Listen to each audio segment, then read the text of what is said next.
Olá, está começando agora o Ligado na Universidade e o episódio de hoje é sobre ética em pesquisa. Vamos falar um pouco sobre a importância dessa temática e também do primeiro encontro dos CEPs, Comitês de Ética em Pesquisa, aqui da cidade de Bauru, que vai ocorrer na USP no dia 22 de novembro. Inclusive, esse evento, que é gratuito, também vai celebrar os 25 anos do Comitê de Ética em Pesquisa aqui da FOB-USP. E para falar sobre esse tema e sobre o encontro dos CEPs, estou aqui com a professora Cássia Maria Fischer Rubira. Ela coordena o Comitê de Ética em Pesquisa aqui da FOB e também é a coordenadora desse evento. Professora, primeiro, muito obrigado pela participação da senhora aqui hoje. Eu que agradeço a oportunidade de estar divulgando esse nosso evento. Professora, antes da gente falar sobre o evento, queria falar sobre a importância de ética em pesquisa. Qual que é a relevância da gente falar desse tema e de discutir isso e de se aplicar ética em pesquisa? Bom, a ética ela é uma ciência, né?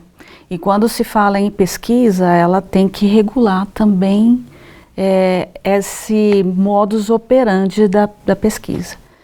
Então, com a tecnologia tão avançada que nós temos hoje, né, e essa regulamentação ela se faz necessária.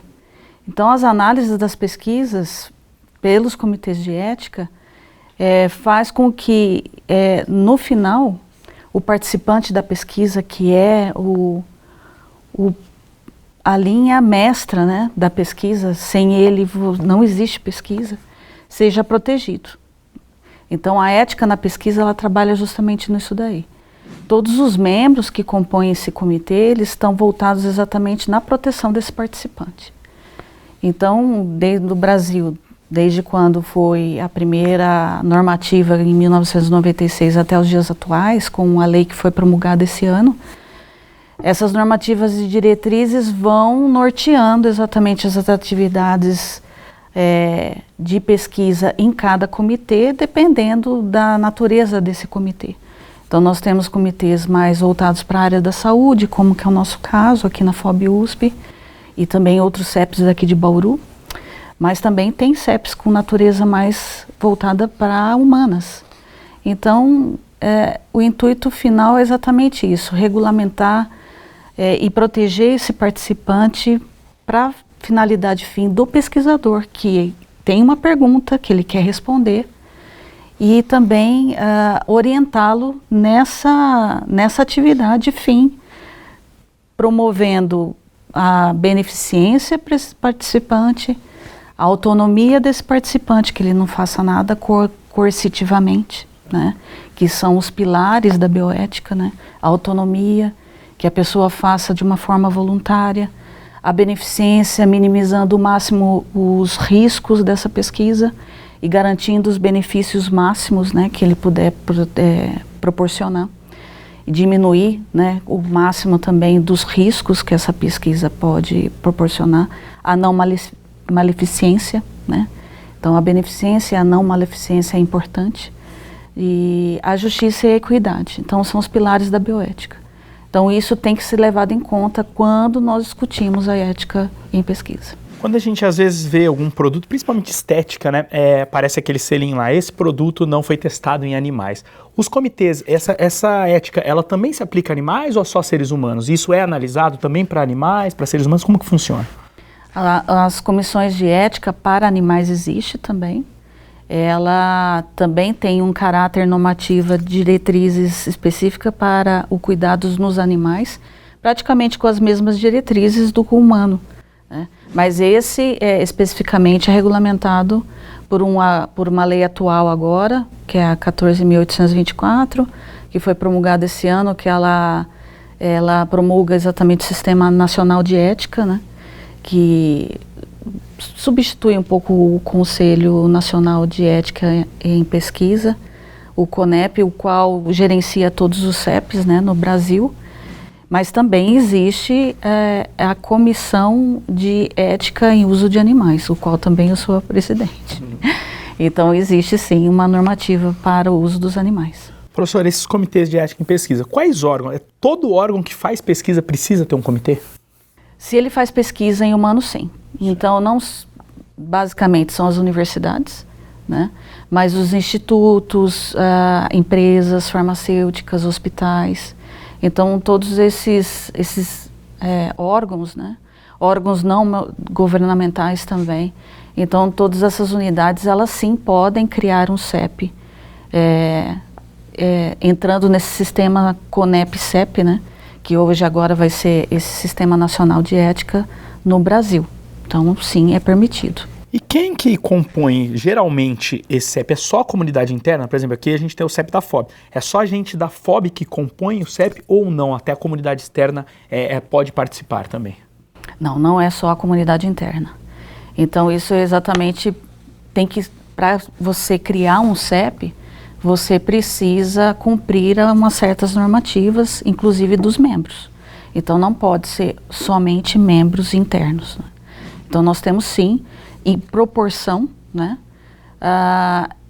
Esse CEP ele tem que estar vinculado exatamente a um órgão, né? Como a gente já comentou. Então, aqui no caso da Faculdade de Odontologia de Bauru, nós temos um CEP desde 1998 e proporcionalmente nós temos os docentes, né, que são representados por seus departamentos, e os membros externos, que como eles são elegidos? Por convite, né? Então, existe o COMUD aqui da Prefeitura de Bauru, que é enviado cada vez que é renovado esse CEP, então enviado um convite para que membros de representantes de participantes de pesquisas entrem no nosso CEP. Outros membros externos são, por exemplo, representantes de órgãos de classe.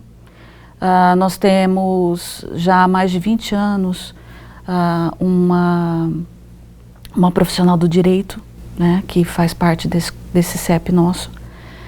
Membros também de organizações religiosas.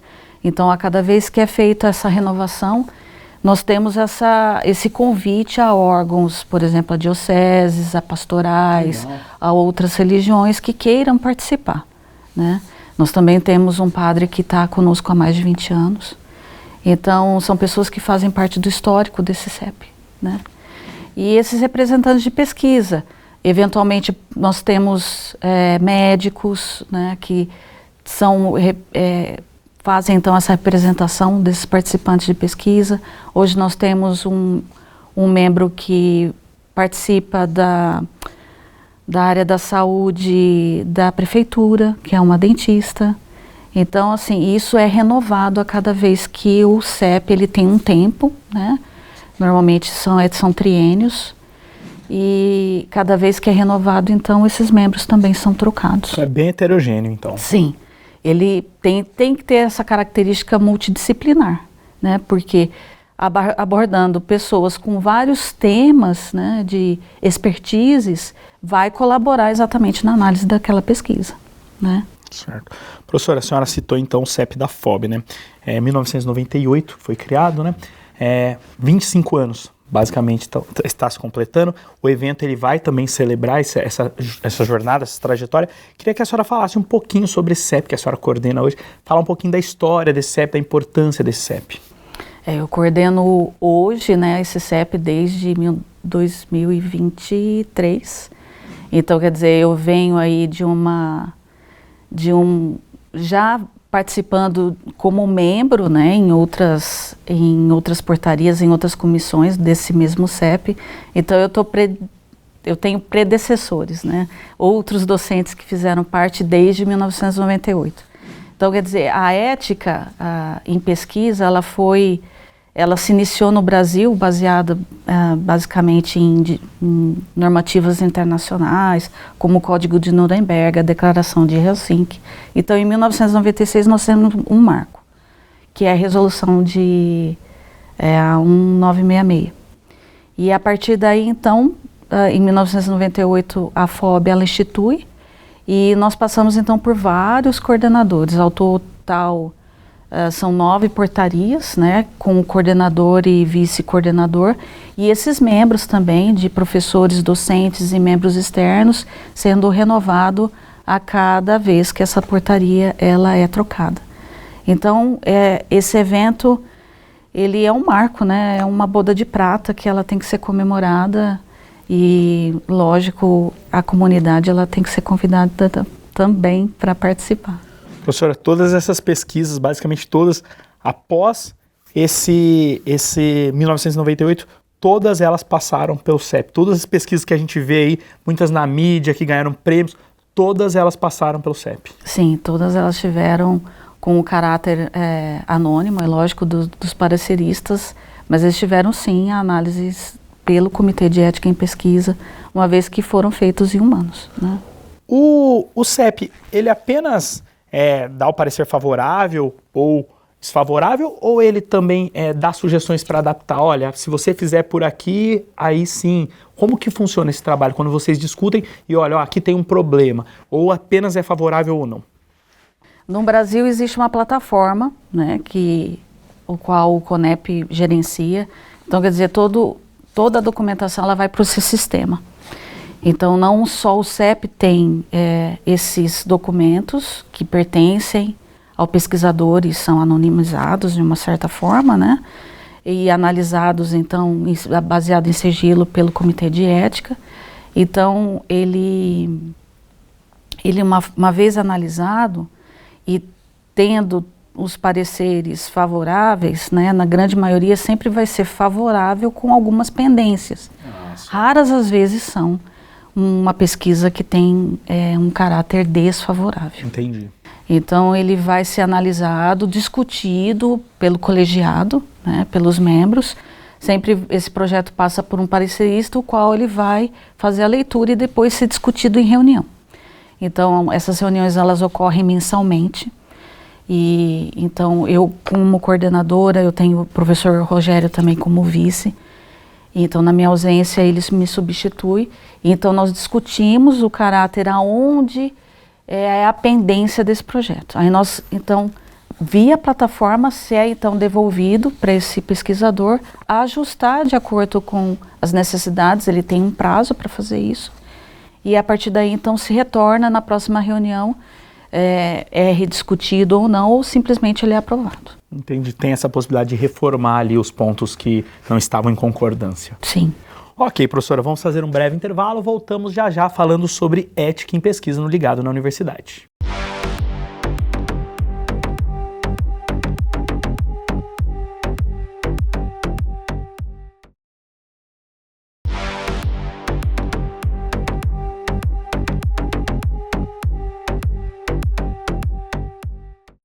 Estamos de volta com o Ligado na Universidade, recebendo hoje a professora Cássia Maria Fischer Rubira, coordenadora do primeiro encontro do CEPS da cidade de Bauru, que celebra também os 25 anos do Comitê de Ética em Pesquisa da FOB.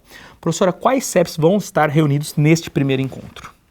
Então, os CEPS de Bauru, né? Basicamente, nós temos de parceria o HRAC, que vai estar presente, nós que vamos ser os anfitriões. Depois segue a Faculdade de Ciências da Unesp de Bauru, a Unisagrado, o Instituto Lauro de Souza Lima e a FIB. Então foi uma ideia, assim, que uma vez que o CEP ele também tem um caráter educativo, então de tempos em tempos nós fazemos treinamentos não só com os pesquisadores e acadêmicos que fazem pesquisa aqui na FOB, mas também temos que proporcionar eventos, né? Então isso é uma exigência que a CONEP nos faz. Então foi o momento propício para fazer então esse evento comemorando os 25 anos e também agregando esses demais CEPs que nós temos na cidade, porque às vezes trabalhar como membro de um CEP, existem demandas que nem sempre nós temos respostas e análises.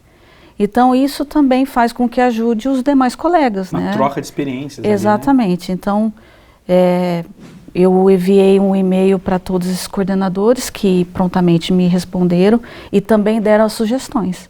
Então, esse evento vem justamente com as sugestões desses coordenadores, né?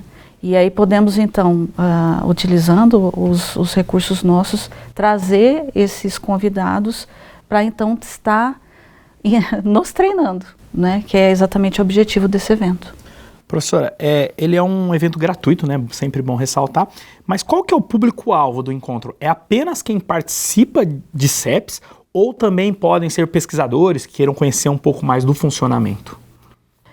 O evento, ele está basicamente não só voltado para esses membros, né, como você bem disse, mas basicamente para suprir as dúvidas também dos pesquisadores, né? Então, quem faz pesquisa em humanos, é importante estar participando desse evento. Vai ser um evento, assim, é um momento comemorativo, mas também com temas cruciais, atuais, que é importante, então, a participação massiva dessa população acadêmica, os nossos alunos de pós-graduação, de graduação, está participando e prestigiando a FOB nesse sentido, e também os demais CEPs, né, da cidade e da região. A gente acaba estendendo o convite também para as outras universidades próximas a Bauru, que se puderem vir e comparecer nesse evento é importante. A CONEP também ela faz uma divulgação externa, então acaba o Brasil todo sabendo que esse evento ele vai acontecer aqui.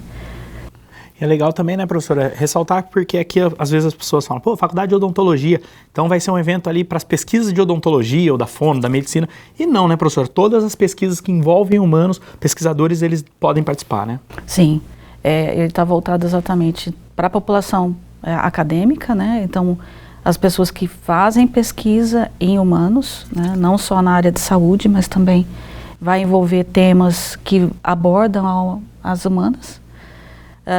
Mas, de uma forma geral, a comunidade que estiver interessada sobre o assunto pode participar, né? Então, como um evento gratuito, é importante a inscrição, para a gente saber exatamente qual vai ser a nossa demanda, uma vez que esse evento ele vai ocorrer no Teatro Universitário.